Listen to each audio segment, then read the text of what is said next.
Boa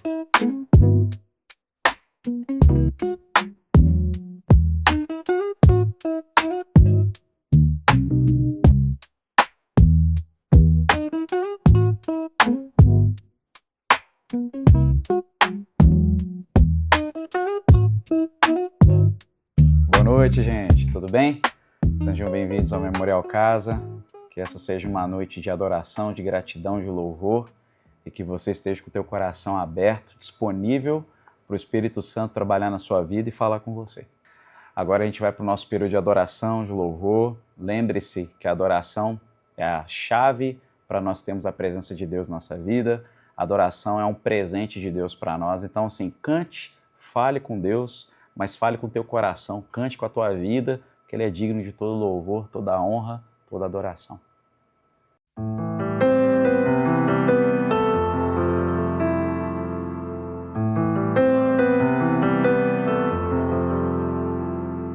Um dia então verei a face de Jesus. Um dia eu tocarei em tuas marcas. Em breve eu olharei nos olhos de Jesus e Ele enxugará as minhas lágrimas. E até lá eu buscarei, e até lá eu clamarei, por tua volta esperarei. Maranata, Maranata, Ele virá pra me buscar sobre as nuvens. Ele voltará e sua igreja vai subir, subir, e pra sempre adorarei.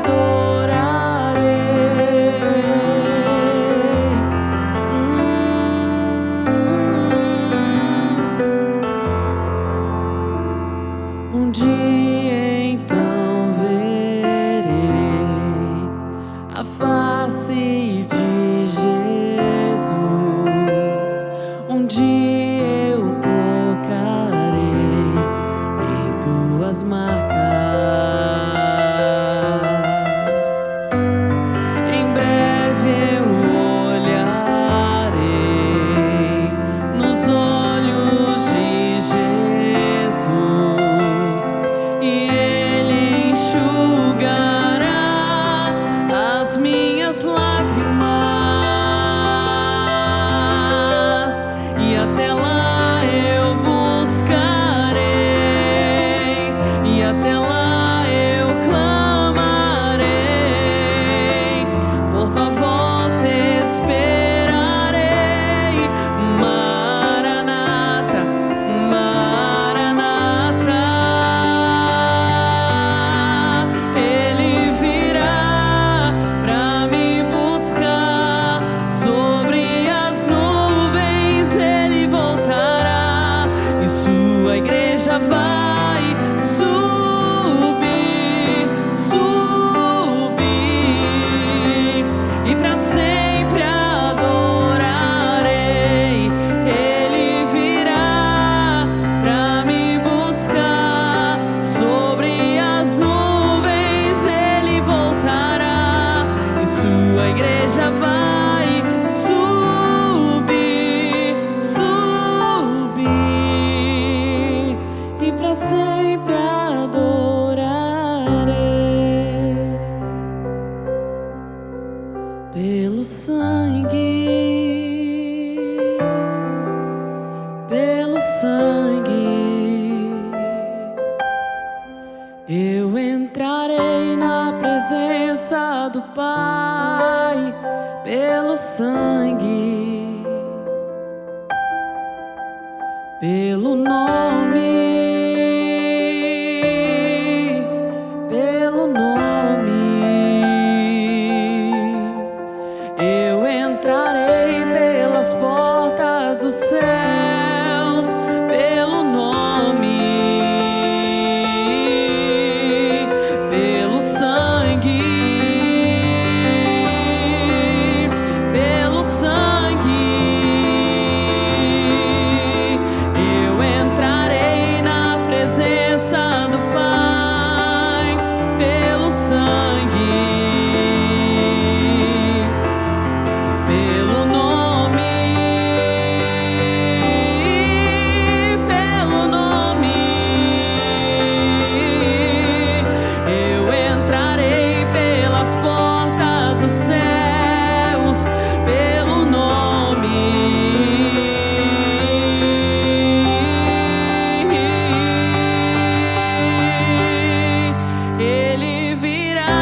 sua igreja vai subir, subir, e para sempre adorarei. Ele virá para me buscar sobre as nuvens, ele voltará e sua igreja vai subir, subir, a sua igreja vai subir, subir, e para sempre adorarei.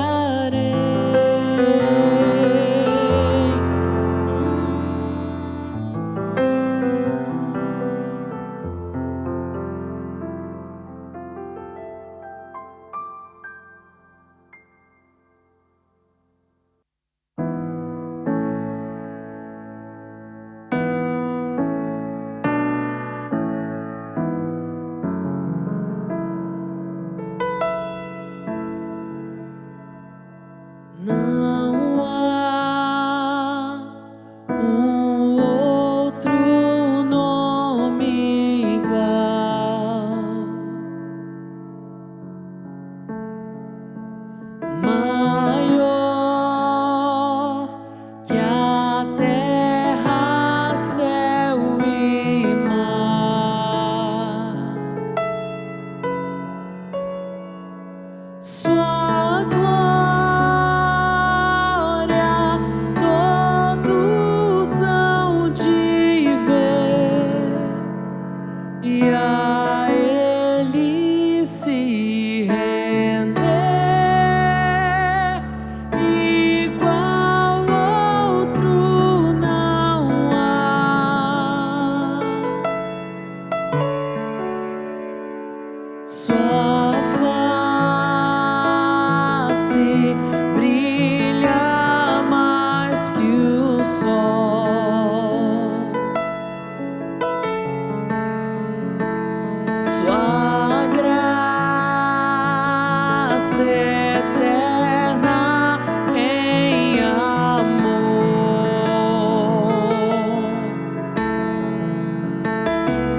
O Rei que soberano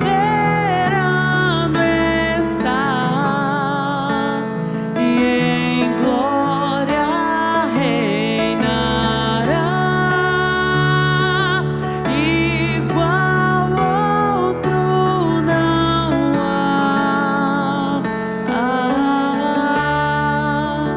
Erga os olhos, o Rei chegou. A luz do mundo nos alcançou. Não há um nome igual, não há um nome igual. Cristo é o Senhor, o invencível reinando está. Montes se prostram para o adorar. Não há um nome igual, não há um nome igual. Cristo é o Senhor.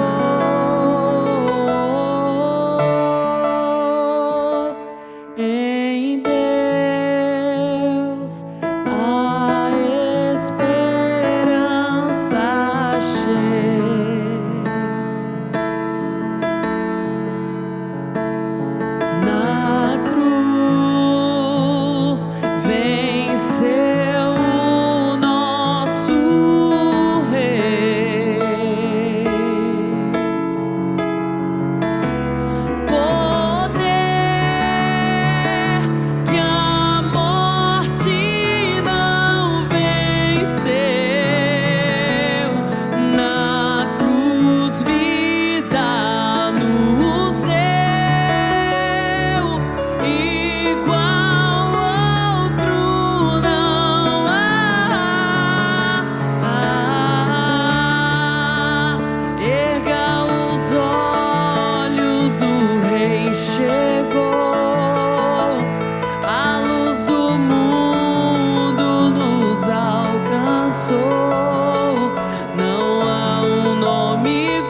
és santo, santo, santo.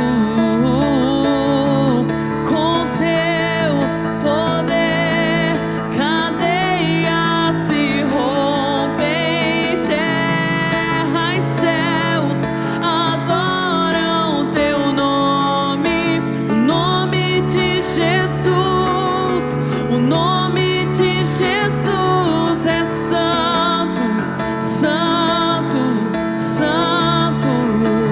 Erga os olhos, o Rei chegou, a luz do mundo nos alcançou. Não há um nome igual, não há um nome igual. Cristo é o Senhor,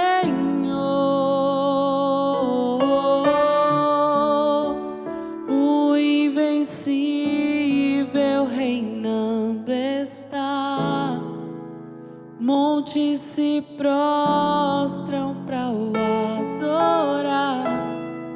Não há um nome igual, não há um nome igual, não há um nome igual, não há um nome igual, Jesus.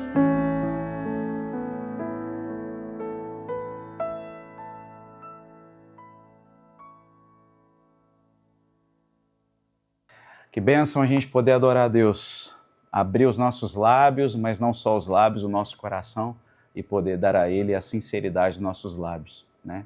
Agora a gente vai para um momento muito importante, que a gente não só adora a Deus com a nossa mente, com o nosso coração, mas a gente também adora com o nosso bolso, né? A gente oferece a Ele os nossos bens, os nossos dízimos e ofertas, e essa é uma oportunidade para você adorar o Senhor. A palavra de Deus diz que Deus ama ao que dá com alegria, não com pesar, porque, né, a gente está adorando a Deus com a nossa vida, com o nosso coração. Então, assim, seja sincero diante de Deus, contribua com aquilo que Deus colocar na tua vida, no teu coração, porque Ele tem sido bom para a sua vida e tem sido bom para nós.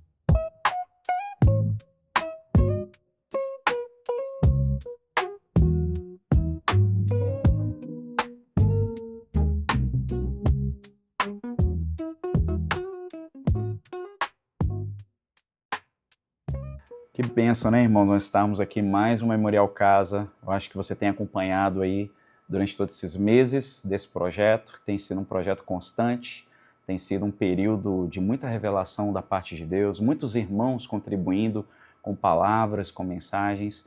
De vez em quando coloca um comentário aí, quanto que você tem sido abençoado, né, por esse projeto. Né? Nós temos irmãos aqui que estão atrás das câmeras, vocês não os veem, mas eles são uma bênção, né? E a gente quer honrar a vida deles também aqui com esse trabalho, que tem sido um trabalho incrível. Deus abençoe vocês que estão aí sempre, abençoando tantas vidas, tantas pessoas, né? Eu queria compartilhar com vocês, né, mais uma palavra, mais uma parte da revelação de Deus para nós, e que o nosso coração esteja alinhado, né, com a voz de Deus. É muito importante quando você estiver ouvindo uma mensagem, que você não ouça apenas com os ouvidos que você tem, mas com os ouvidos do seu coração, né? Que os olhos do coração e os ouvidos do coração estejam atentos ao que o Senhor está falando com a gente nessa noite. E nessa noite eu gostaria de compartilhar com vocês uma rápida reflexão a respeito da mentalidade da carne e a mentalidade do espírito, tá?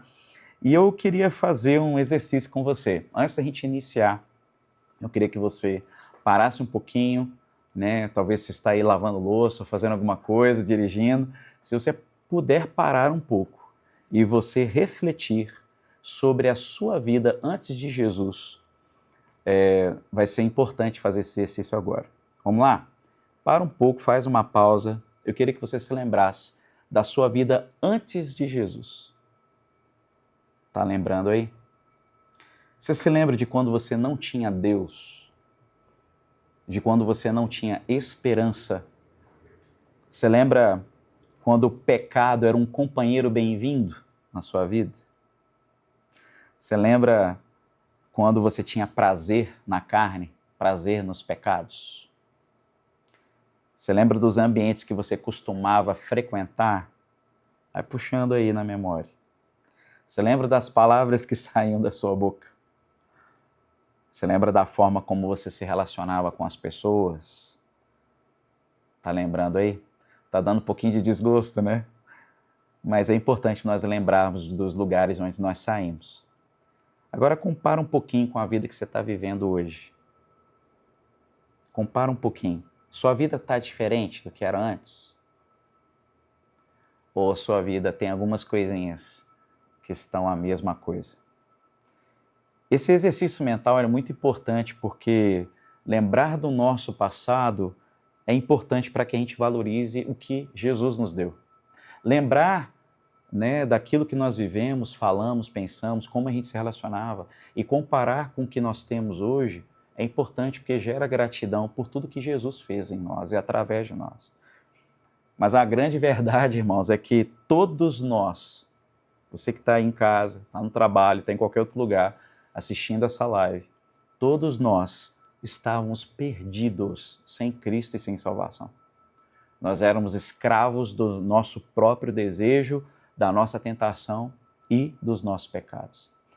Efésios capítulo 2, verso 3 a 5 diz o seguinte: anteriormente, todos nós vivíamos entre eles, satisfazendo as vontades da nossa carne, seguindo os seus desejos e pensamentos. Como os outros, éramos por natureza merecedores da ira. Todavia, levanta as mãos para o céu, irmão. Todavia, Deus, que é rico em misericórdia, pelo grande amor com que nos amou, Ele nos deu vida juntamente com Cristo, quando ainda estávamos mortos em transgressões. E pela graça, vocês são salvos. Você pode dar um glória a Deus aí. Você pode digitar glória a Deus, porque eu estava morto, agora eu estou vivo. Aleluia, né? Tem que dar um glória a Deus bem alto, né, gente? Éramos escravos da nossa carne e hoje nós podemos declarar que nós somos livres dessa condição. Livres. Hoje eu posso declarar, eu sou verdadeiramente livre em Jesus. Mas talvez você me pergunte, né? Pastor, como assim livre? Livres de quê? A palavra de Deus diz em Romanos capítulo 8, verso 1 a 2. Portanto, agora já não há condenação para os que estão em Cristo Jesus, porque por meio de Cristo Jesus, presta atenção nisso, a lei do Espírito de vida me libertou da lei do pecado e da morte. Presta atenção nisso. Não há mais condenação para quem está em Cristo Jesus, porque por meio de Cristo, a lei do Espírito de vida me libertou da lei do pecado e da morte. Além da gente ser livre da condenação eterna e do inferno, o que já é uma grande coisa, nós também somos livres de uma lei chamada lei do pecado e lei da morte. Isso é o apóstolo Paulo nos ensinando. E aí você talvez pergunte, pastor, tem mais uma camada para desvendar. Que lei de pecado é essa? Que lei de morte é essa? Deixa eu esclarecer algo aqui para você. Existe uma lei que domina o homem sem Cristo. Tem uma lei que domina o homem que não foi crucificado com Cristo. Essa lei, ela governa os nossos pensamentos, ela governa os pensamentos, e desses pensamentos nascem os atos de injustiça. Mateus 15, 19, o nosso mestre Jesus disse, pois do coração, olha aí, do coração saem os maus pensamentos, os homicídios, os adultérios, as imoralidades sexuais, os roubos e os falsos testemunhos, bem como as calúnias. Olha aí. Essa lei do pecado que Paulo falou, ela é a mentalidade da morte. Presta atenção. A lei do pecado e da morte é a mentalidade da carne. Tá? A lei do pecado e da morte é a mentalidade da carne. E essa mentalidade é gerada por quem? Pelo pecado. E esse pecado gera a morte, tanto espiritual quanto física, sabia disso? O pecado ele vai deteriorando até a nossa vida física. O apóstolo Paulo nos ensina em Romanos capítulo 8, versos 6 a 7. A mentalidade da carne é morte, mas a mentalidade do espírito é vida e paz. A mentalidade da carne é inimiga de Deus, porque não se submete à lei de Deus e nem pode fazê-lo. Olha aí que coisa. A mentalidade da carne tem como consequência o quê? A morte, tanto física quanto espiritual. Mas a mentalidade do espírito renova a sua vida e te enche de paz. Você pode dar um glória a Deus por isso? Glórias ao Senhor. Foi Ele que conquistou essa mentalidade do espírito para nós, através do seu sangue ali na cruz. Sabe, amigos, se a gente viver as nossas vidas tendo a mentalidade da carne como um guia do nosso viver, a gente vai morrer em todas as esferas existenciais, social, espiritual, financeira. Se nós não formos governados por uma mentalidade do Espírito Santo, nós vamos morrer aos poucos. A nossa fé vai esvaecendo, a nossa alegria vai se perdendo, a gente vai morrendo aos poucos. Mas se a gente permitir a mentalidade do Espírito Santo, tem uma promessa sobre as nossas vidas, a gente vai ter vida e paz. Você pode dizer isso? Vida e paz. Quem tem a mentalidade do Espírito tem vida e paz. E isso foi Cristo que nos prometeu. Amém? Sabe, irmãos, quando eu leio a Bíblia, eu percebo algo da parte de Deus que é constante. Além de várias outras coisas, mas tem algo que, para fazer essa mensagem aqui, o meu coração ficou pensando nisso. Eu fiquei avaliando o quanto que Deus é paciente, irmãos. Você já pensou nisso? O tamanho da paciência de Deus. A Bíblia diz que ela é cheia de entranhas de misericórdia. E é a pura verdade. Eu posso declarar isso, o quanto que Deus é paciente comigo, e talvez você também possa dizer a mesma coisa. Deus tem sido muito paciente comigo. Ele tem uma habilidade de esperar a gente mudar. Deus ele vai falando com a gente, vai ministrando o nosso coração, assim como nesses vários episódios do Memorial Casa, Deus está falando tanto com você, Deus tem sido tão paciente com você, Deus tem dado tantas palavras, tem ministrado tantas revelações ao nosso coração. Isso só pode vir de um Deus que é totalmente paciente, cheio de misericórdia e de amor. E assim, uma coisa que eu percebo, irmãos, é que em todos os momentos onde Deus está corrigindo o seu povo, Ele sempre vai colocar dois caminhos.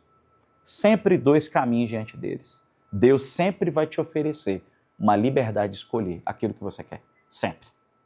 Como é que você pode dizer isso, pastor? Está lá em Deuteronômio, capítulo 30, verso 15.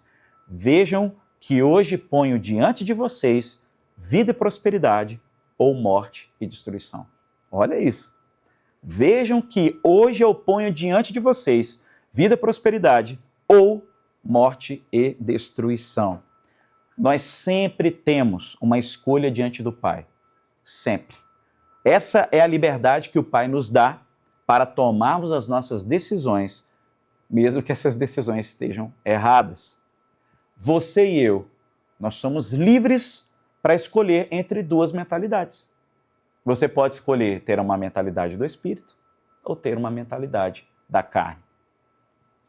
Assim como Adão e Eva, irmãos, escolheram um fruto. Eu não sei se você já prestou atenção. Quando você lê lá em Gênesis, haviam duas árvores no meio do jardim. Havia a árvore do conhecimento do bem e do mal, que tinha uma proibição da parte de Deus, e nós tínhamos a árvore da vida. Qual foi a proibição, gente? Deus falou, não toquem, não comam e nem toquem a árvore do conhecimento do bem e do mal. Mas a outra estava liberada. A árvore da vida, que inclusive ela representa o próprio Cristo, é uma tipologia de Jesus. Né? Nós devemos comer de Cristo, obter dele vida e paz. Adão e Eva poderiam ter comido de qualquer outra árvore do jardim, qualquer outro fruto de árvores do jardim, eles escolheram justamente que não deveria comer. Né? Assim acontece com a gente, né, pessoal? Nós temos uma ordem, nós temos um caminho e nós insistimos em tomar as nossas outras decisões, infelizmente influenciado por uma mentalidade carnal. E não há como não escolher. Talvez você esteja pensando, não, eu não vou não escolher, eu vou ficar quietinho. Não tem como você não escolher. Não tem como você ser passivo. Até a passividade diante de uma ordem é uma mentalidade carnal. Não tem como você fugir disso. Não tem como você ser apático de uma situação dessas. Existem dois caminhos, como está escrito em Deuteronômio: vida, prosperidade ou morte e destruição. Mentalidade do espírito ou mentalidade da carne. Eu gostaria de ler com vocês Gênesis 16, se você tiver com a sua Bíblia aberta. É um texto um pouco extenso, mas eu peço paciência a você. Gênesis 16 fala da história de duas mulheres, Sara e Agar. Você conhece bem essa história?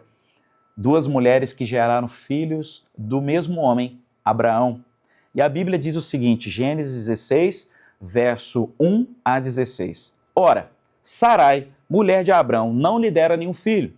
Como tinha uma serva egípcia chamada Agar, disse a Abrão: já que o Senhor me impediu de ter filhos, possua minha serva. Talvez eu possa formar família por meio dela. Abrão atendeu à proposta de Sarai. Quando isso aconteceu, já fazia 10 anos que Abrão, seu marido, vivia em Canaã. Foi nessa ocasião que Sarai, sua mulher, entregou sua serva egípcia Agar a Abrão. Ele possuiu Agar e ela engravidou. Quando se viu grávida, começou a olhar com desprezo para sua senhora. Então Sarai disse a Abrão: caia sobre você a afronta que eu venho sofrendo. Coloquei minha serva em seus braços e agora que ela sabe que engravidou, despreza-me. Que o Senhor seja o juiz entre mim e você. Respondeu Abrão a Sarai: sua serva está em suas mãos. Faça com ela o que você achar melhor.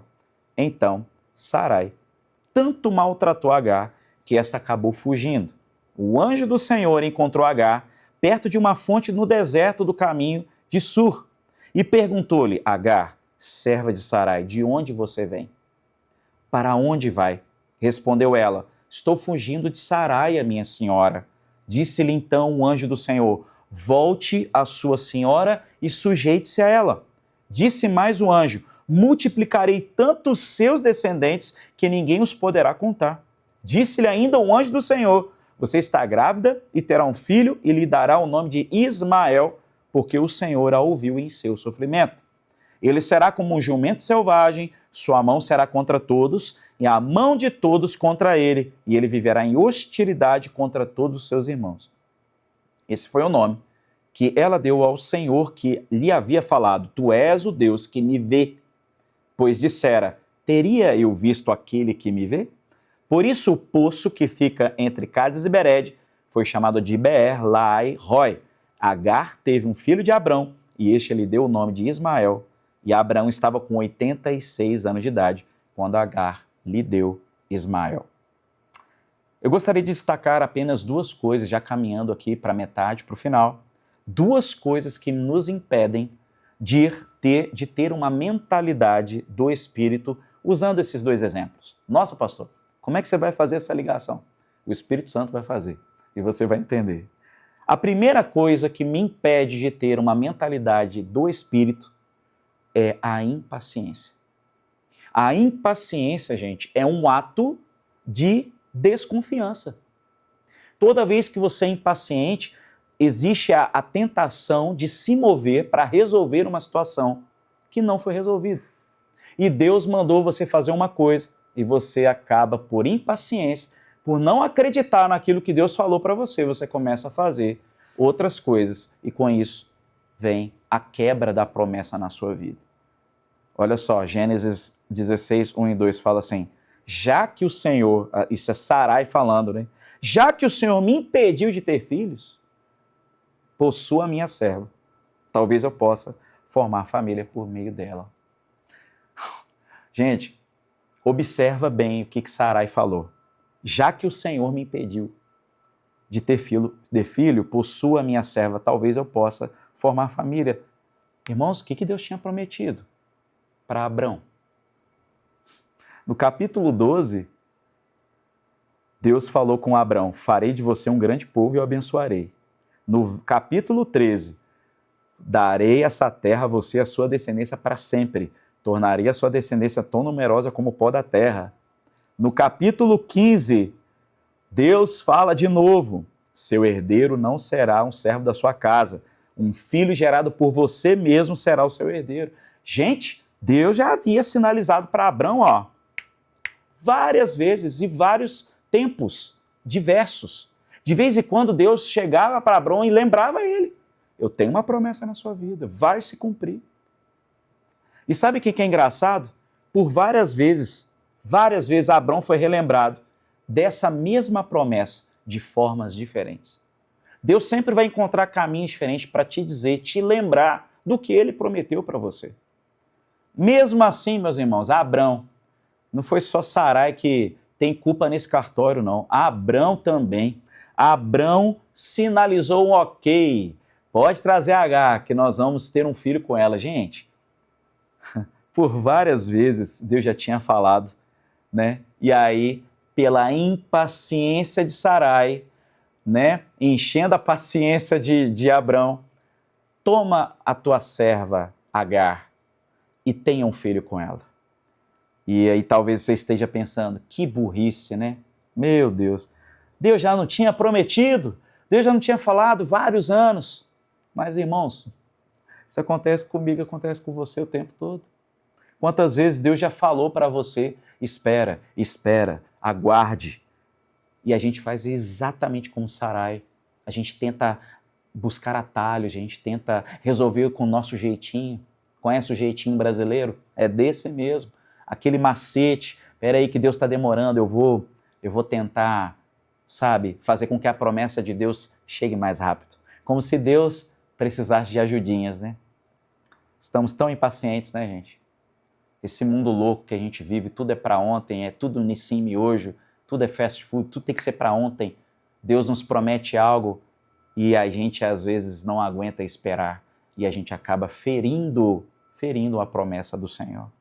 A gente quer gerar por nossa própria conta, assim como Sarai. Como ela não podia gerar, ela achou alguém que pudesse gerar para ela. E aí Deus me deu uma frase: a impaciência nas promessas demonstra uma mentalidade carnal. Quando você é impaciente, você pode ter certeza, tua mentalidade está sendo guiada pela carne. Se Deus falou que vai te dar algo, Ele vai te dar e ponto final. Se Deus diz que vai prover, Ele vai prover, mas tudo no tempo dEle. O trabalho de Deus, gente, é realizar. O meu e o seu trabalho é esperar e confiar no Senhor. Mas só com uma mentalidade do Espírito. Não tem outro jeito. Só com uma mentalidade do Espírito nós podemos esperar o tempo que for necessário para alcançar a promessa dele. Eu queria que você lembrasse aí de algumas promessas de Deus para você. Eu estou lembrando aqui de algumas que estão demorando tanto para chegar. E eu sei que você também tem algumas palavras que Deus te deu, promessas que Ele te deu, que estão aí no teu coração. E por muitas vezes a vontade de desistir é imensa, porque a mentalidade da carne tende a nos mover a resolver aquele problema, assim como Sarai quis resolver o problema dela, a humilhação de não ter um filho, enquanto Agar, né, ela estava lá com o filho dela.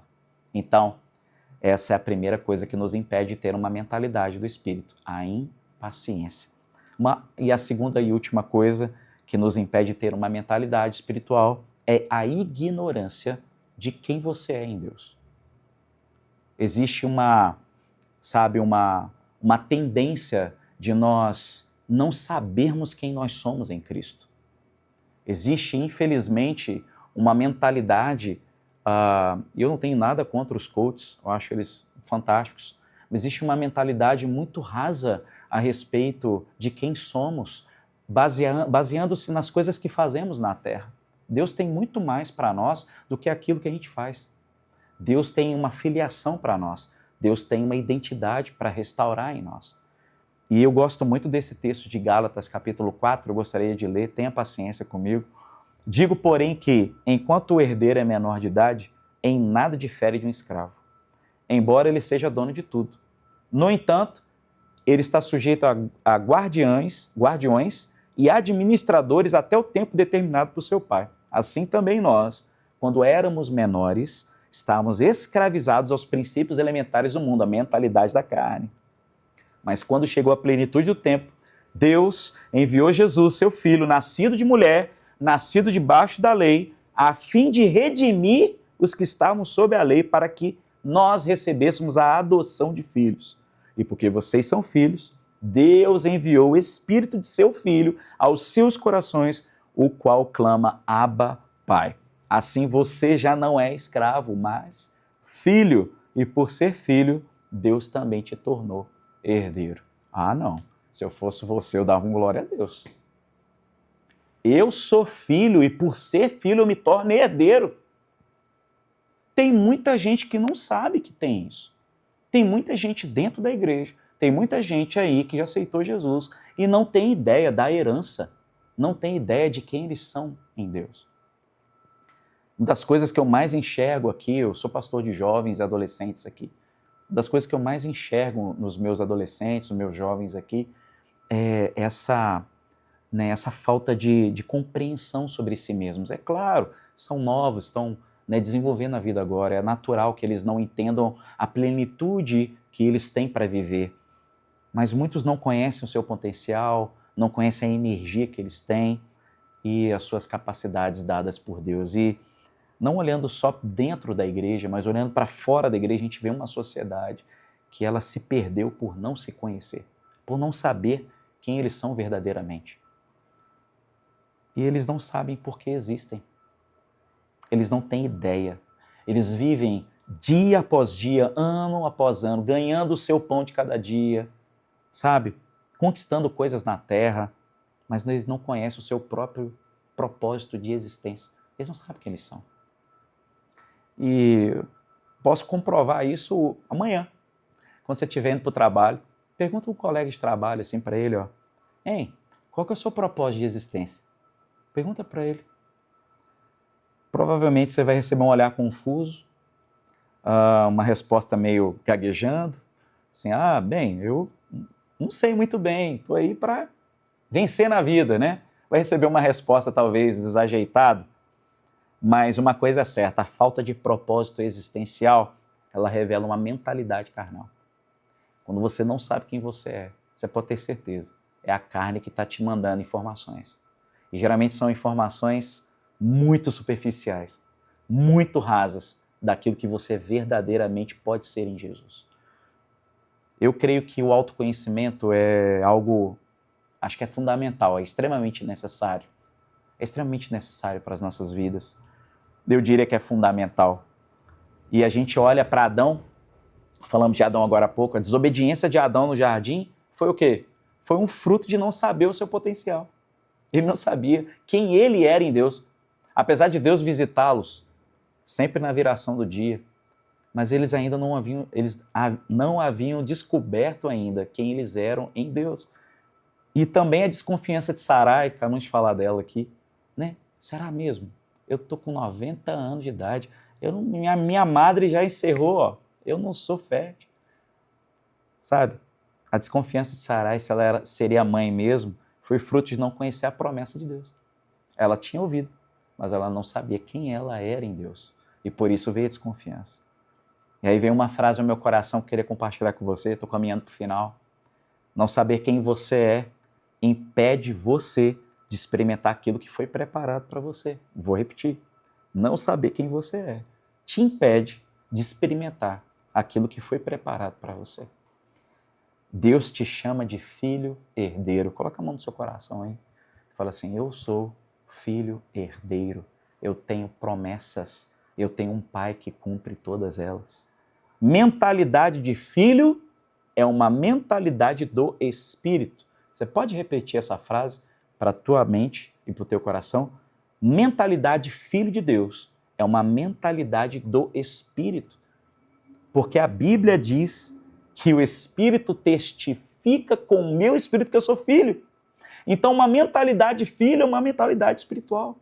É a primeira coisa que a gente recebe da parte de Deus, uma herança de filiação, quando nós recebemos Jesus como nosso único e suficiente Salvador.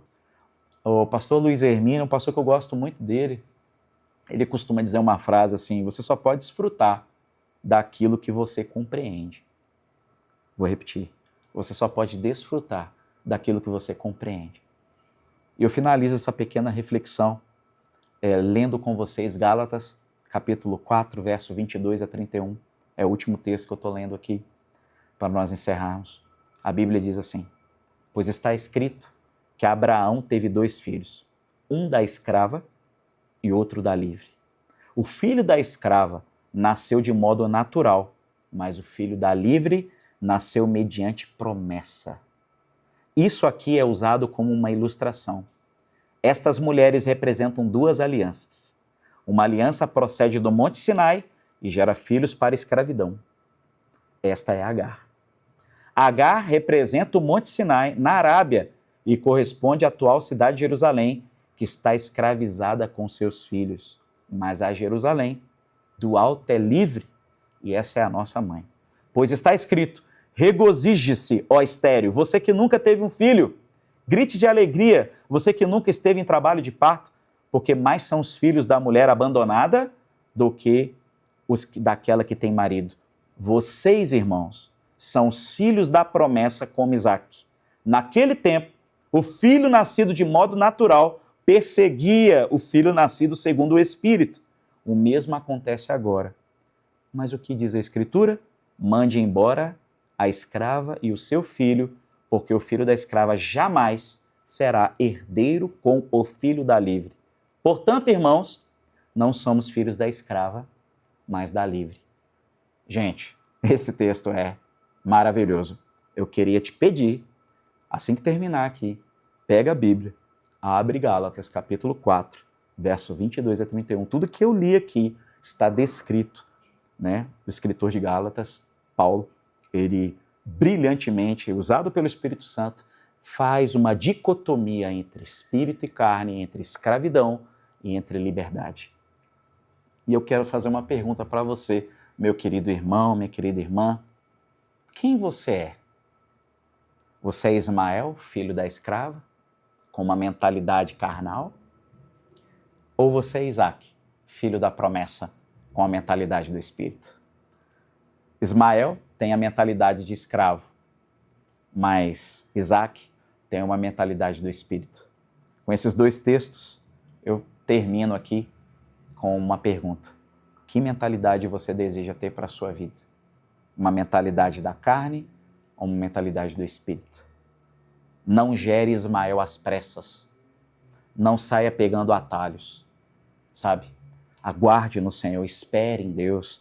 Gere Isaque com paciência. Gere Isaque em seu ventre espiritual. Aguarde a promessa, tenha paciência. Tenha uma mentalidade do Espírito. E seja um herdeiro das promessas. Essa é a palavra do Senhor para nós nessa noite. Que Deus abençoe a sua vida. Que Deus abençoe a sua vida. Em nome de Jesus.